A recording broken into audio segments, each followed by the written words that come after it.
Your phone dies. Not the low battery kind of dying, the permanent kind, where the screen stays black no matter what you plug in. And somewhere in the first hour, you reach for it out of habit to call someone, and your hand stops in the air. Because you do not know a single number, not your closest friend, not your own mother. Those numbers were never inside you. They were inside the glass, and the glass is gone. Hold on to that small, cold feeling, because it is the oldest feeling our species has. For almost all of human history, there was no glass.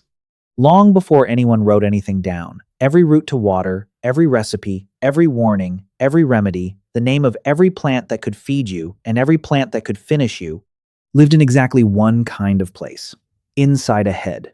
And here's the part that should stop you. For almost all of human history, there were almost no old heads. Ask why an ancient band would keep an old person alive, and the answer sounds obvious. Love, family, basic decency. And that answer is comfortable, and it is also too small, because kindness is not free. An old person in a starving group eats and does not hunt, slows the walk, needs help over the river. In a world that thin, sentiment alone does not survive many winters. Something else was paying the bill. And when you find out what it was, the whole shape of being human tips over. Two researchers at the University of Michigan, Rachel Kaspari and Sang-Hee Lee, went looking for old people in the fossil record. Teeth wear down at a rate you can read, so a jaw can tell you roughly how long its owner lived. They sorted more than 700 fossil individuals and counted how many had reached what you might call grandparent age, which in that world meant something like 30. Among the earliest of our ancestors, hardly anyone. Among Neanderthals, still very few. Then, around 30,000 years ago, the number of adults living into old age more than quadrupled. Quadrupled, not drifted upward, jumped. So what changed about being human right at that moment? Now, put that date next to the other things that happened right about then. Painted caves, sewing needles with eyes in them, beads traded across hundreds of miles, burials with objects placed in them on purpose. The whole period gets called an explosion. And for a long time, the story was that clever people made rich culture, and rich culture let people live longer. Kaspari and Lee suggest the arrow points the other way. Culture did not make the old made the culture. When people started surviving into a second half of life, a group suddenly had somewhere to keep things. Not just tools and food, but the stuff that only exists as information, which has no weight and no shelf and no backup copy, and dies the instant its one carrier does. And some information cannot be worked out on your own because the first mistake is the last one you make, which is worth sitting with. How do you learn, by trial and error, which mushroom is safe when the error kills you? Now travel to the middle of Australia, in the 1860s. An expedition had set out to cross the continent from south to north. On the way back, the last men were starving in country where Aboriginal people had lived well for thousands of years. They found nardu, a small fern whose spore cases can be ground into flour, and they ground it and ate a great deal of it. They kept starving anyway, growing weaker while their stomachs were full, and they died there. More than a century later, chemists worked out why. Raw nardu is loaded with an enzyme that destroys thiamine, one of the vitamins your nerves cannot run without. The people who lived there had always washed it and leached it and treated it first. Now ask yourself how you would ever have worked that out. Sitting there, starving, with a fern in your hand, you would not. There is no reasoning your way from a plant to a vitamin your nerves are quietly running out of. That knowledge could only ever arrive one way, from a person who had it, out loud, in time. And the person most likely to have it was the person who had been there longest. There is a second thing only an old person can hold, and it is rarer than any recipe: the unusual year, the drought that comes once in a lifetime, the river that changed course before you were born. The winter so hard that the only food left was the one nobody eats in a normal year. A group of 20-year-olds has a memory about 20 years deep.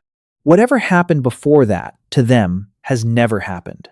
A band's memory is exactly as long as its oldest member, and spoken memory reaches further than you would ever guess. Two Australian researchers, Patrick Nunn and Nicholas Reed, collected stories from across the whole Australian coastline, from more than 20 Aboriginal groups. The stories describe a time when the shore lay much further out, when islands you can now only reach by boat were hills you could walk to, and then the water came and took the land. Sea levels finished rising and settled about 7,000 years ago, which means those accounts have been handed mouth to mouth for 7,000 years and more. Roughly 300 generations of people, and the coastline still matches. That is the case for the oldest living libraries. Beautiful and easy to romanticize, so it deserves a harder test. Does keeping grandmothers alive actually show up in the numbers? It does.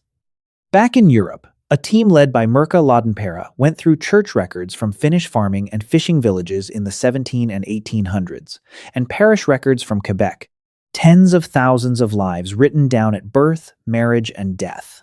Women who lived longer after their childbearing years ended up with more grandchildren, and the effect was startlingly steady.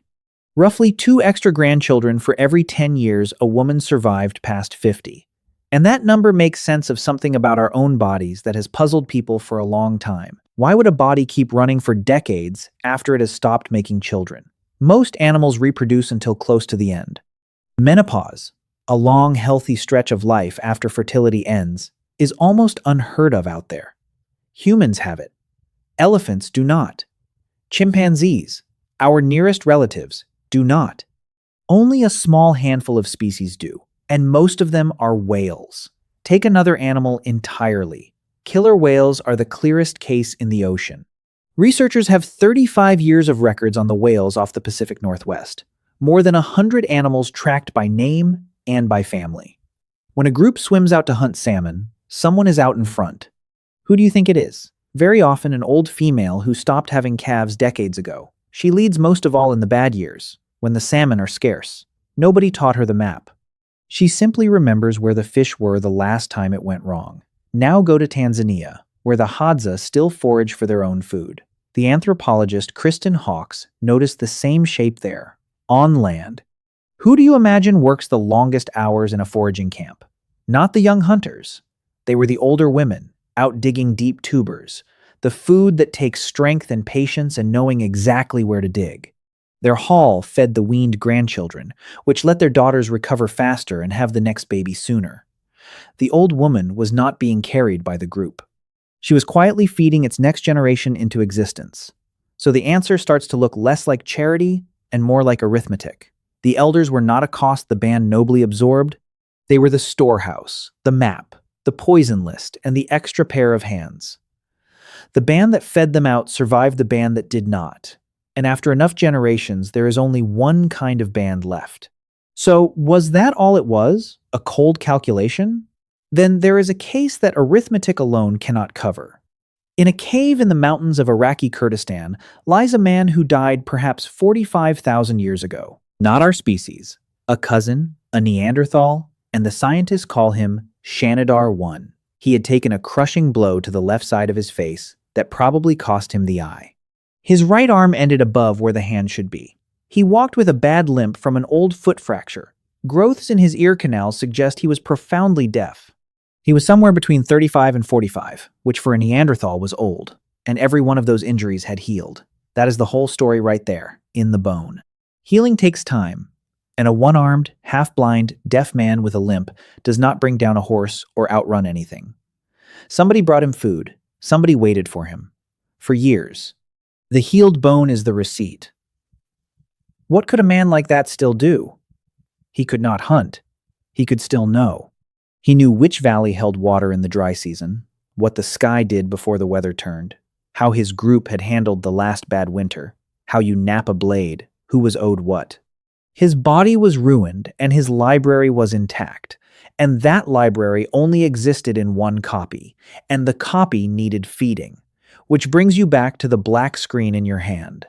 We ended up building the glass because we finally admitted the obvious, that one copy is a terrifying way to store anything. Writing, printing, servers, backups of backups, all the same instinct, an old fear of losing the only person who knew.